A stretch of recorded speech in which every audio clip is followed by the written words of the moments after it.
안녕하세요. 김성호 목사입니다.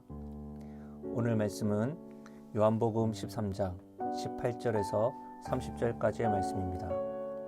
하나의 말씀을 들읍시다. 내가 너희 모두를 가리켜 말하는 것이 아니니라. 나는 내가 택한 자들이 누구인지 알미라. 그러나 내 떡을 먹는 자가 내게 발꿈치를 들었다 한 성경을 응하게 하려는 것이니라. 지금부터 일이 일어나기 전에 미리 너희에게 일러둠은 일이 일어날 때에 내가 그인 줄 너희가 믿게 하려 함이로라. 내가 진실로 진실로 너희에게 이르노니 내가 보낸 자를 영접하는 자는 나를 영접하는 것이요 나를 영접하는 자는 나를 보내신 이를 영접하는 것이니라. 예수께서 이 말씀을 하시고 심령이 괴로워 증언하여 이르시되 내가 진실로 진실로 너희에게 이르노니 너희 중 하나가 나를 팔리라 하시니 제자들이 서로 보며 누구에게 대하여 말씀하시는지 의심하더라. 예수의 제자 중 하나 곧 그가 사랑하시는 자가 예수의 품에 의지하여 누웠는지라. 시몬 베드로가 머리짓을 하여 말하되 말씀하신 자가 누구인지 말하라 하니 그가 예수의 가슴에 그대로 의지하여 말하되 주여 누구니이까.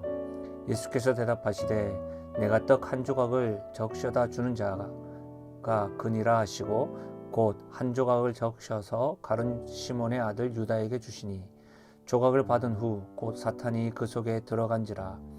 이에 예수께서 유다에게 이르시되 내가 하는 일을 속히 하라 하시니 이 말씀을 무슨 뜻으로 하셨는지 그 앉은 자 중에 아는 자가 없고 어떤 이들은 유다가 돈꾀를 맡았으므로 명절에 우리가 쓸 물건을 사라 하시는지 혹은 가난한 자들에게 무엇을 주라 하시는 줄로 생각하더라. 유다가 그 조각을 받고 곧 나가니 밤이 이러라. 아멘. 오늘의 말씀은 예수님께서 제자들과 가룟 유다가 예수님을 배반하고 팔 것을 암시하고 있는 말씀입니다.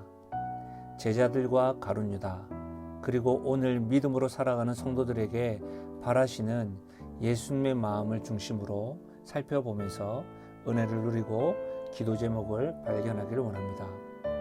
오늘 첫 번째로 예수님의 심정을 보시면 제자들이 배신하는 것을 미리 알려주시고 있습니다. 왜 이렇게 미리 알려주실까요? 그 이유를 분명히 밝히고 있는데요. 그 사건을 통하여 19절에 내가 그인 줄 너희가 믿게 하려 함이로라. 내가 그인 줄. 예수님께서 어떤 분이신지, 즉 하나님이 보내신 자, 또 예수님을 영접하고 예수님을 영접하는 것이 하나님을 영접하는 것임을 알려주신다라고 말씀하고 있는 겁니다. 제자들 너희들의 배신하는 것을 통해서도 예수님을 믿고 영접하기를 바라시는 예수님의 심정, 예수님의 마음이 드러나 있습니다. 여기서 보면 우리가 신앙생활을 하면서 하나님을 믿는다고 하면서도 예수님이 강조되어지고 예수님에 대해서 자주 듣는 이유를 알 수가 있습니다. 왜 그렇습니까?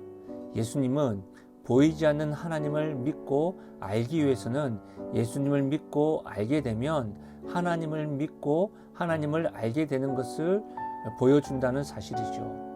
골로새서 1장 15절의 말씀에 보면 이런 말씀이 있습니다.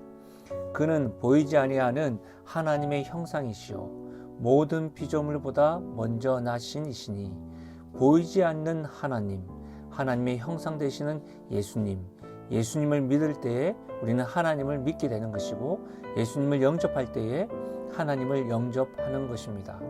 심지어 제자들의 배신한 것을 통해서 예수님의 마음은 성경에 응하신 대로 제자들의 배신과 십자가를 지시고 핍박받는 예수님의 모습을 보고 예수님이야말로 하나님이 보내신 자고 하나님을 사랑을 보여주는 자임을 너희들이 꼭 알기를 바란다. 그리고 너희가 꼭 믿기를 바란다. 영접하기를 바란다. 라는 심정으로 지금 제자들의 배신하는 것을 미리 알려주고 있습니다. 오늘 말씀에 보면 특히 21절에 제자들의 배신이 예수님의 심령을 고통스럽게 하고 있다는 것을 알고 있습니다. 이 모습만 보시더라도 참신 되시는 예수님이 참된 인간의 모습으로 오셨음을 알 수가 있습니다. 제자들, 가까운 사람들의 배신과 배반에 심히 고통스러움을 표하고 있는 것이죠. 여러분, 예수님은 가룟 유다가 예수님을 팔 것을 알고 있었습니다. 그러니 더 고통스러웠던 것이지요. 갑작스럽게 예상하지 못한 일도 고통스러운데 알고 있음에도 불구하고 그 모습 그대로 알려주시고 그대로 하나님의 말씀대로 이루어지는 것을 경험하고 있으니까요. 이 말씀에서 참 재미난 부분이 뭐냐면 27절입니다. 조각을 받은 후, 누가요? 가룟 유다가 예수님께서 내미신 조각을 받은 후 곧 사탄이 그 속에 들어간지라. 예수님께서 뭐라고 말씀하시냐면 26절에 내가 떡 한 조각을 적셔다 주는 자, 그가 나를 배신할 자라. 그리고 가롯 시몬의 아들 유다에게 주었습니다. 그리고 27절에 조각을 받은 후 곧 사탄이 그 속에 들어간지라. 여러분, 하나님께서 가룟 유다를 시험으로 이끄시고 있는 거죠. 배신할 것을 미리 알려주고 떡조각을 주고 있어요. 그런데 곧 사탄이 유혹하였습니다. 사탄이 그 속에 들어갔습니다. 여기에서 알 수 있는 진리는 하나님께서 연단하시고 시련을 허용하는 이들에게 사단은 즉각 유혹으로 다가온다는 겁니다. 왜 그럴까요?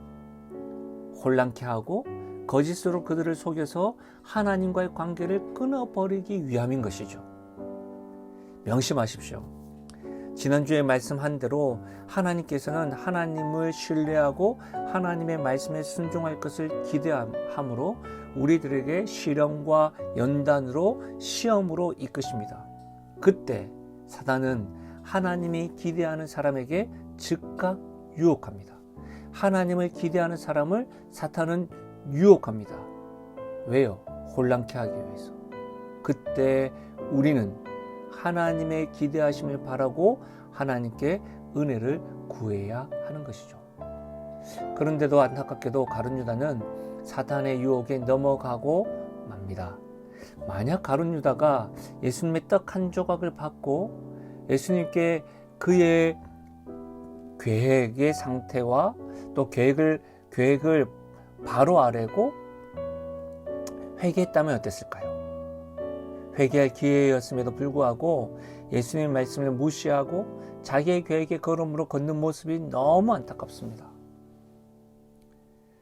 사랑하는 여러분, 십자가를 지시기 전 가룟 유다의 배신과 베드로의 부인 그리고 예수님을 뒤로한 채 다 흩어져 버리는 제자들의 발걸음을 다 아시면서도 그 사실을 통하여 내가 누구인지 예수님이 누구인지 알려주시고 그리고 끝까지 그들에게 돌이키기를 바라시면서 이렇게 인내하시고 사랑하시는 예수님의 마음과 심정을 오늘 말씀에서 봅니다. 제자들이 예수님을 영접하기를 바라고 잘못된 걸음에서 돌이키기를 바라시는 그 예수님의 마음이요. 동일하게 오늘 우리들에게도 예수님은 사랑과 기대를 가지시고 그 마음과 사랑의 심정으로 우리들에게 말씀하시고 있습니다. 그때 우리는 어떻게 해야 될까요? 돌이켜야 합니다. 그때 우리는 어떻게 해야 될까요? 그 사랑과 기대에 반응하며 살아가야 하는 것이죠. 끝까지 사랑하시고 끝까지 인내하시고 끝까지 우리가 돌이키기를 기다리셨던 예수님이 오늘도 제자들에게 그랬던 것처럼 우리들에게도 끝까지 사랑하는 마음으로 다가오시는 그 주님과 함께 오늘도 승리하시고 동행하신 여러분 되시기를 예수님의 이름으로 축원합니다. 제가 잠시 기도하겠습니다. 예수님, 말씀을 통해서 깨닫는 것은 제자들과 가룟 유다의 모습이 저희들에게 또 나에게 있음을 고백합니다. 끝까지 사랑해 주시고 하나님, 우리의 연약함을 아심에도 불구하고 우리가 돌이키기를 바라시며 말씀 전해주시는 예수님의 마음을 알아 오늘 회개할 뿐만 아니라 주님의 기대에 충족하고 믿음으로 반응하며 나아가는 우리의 삶이 되게 하여 주옵소서. 예수님의 마음을 깨닫고 나도 그 예수님 마음에 흡족시켜드리는 하나님의 사람 되게 하여 주옵소서. 끝까지 사랑하는 그 사랑에 주목함으로 오늘도 사랑받는 자로 살아가게 하여 주시옵소서. 그렇게 함께 하실 주님을 찬양하고 예수님의 이름으로 기도하옵나이다. 아멘. 바로 마무리하지 마시고 우리 흩어져 있는 우리 영신 가족들이 시험에 들지 아니하고 하나님 마음을 알아 승리하며 나아가는 하나님의 사람들 되게 해달라고 기도해 주십시오.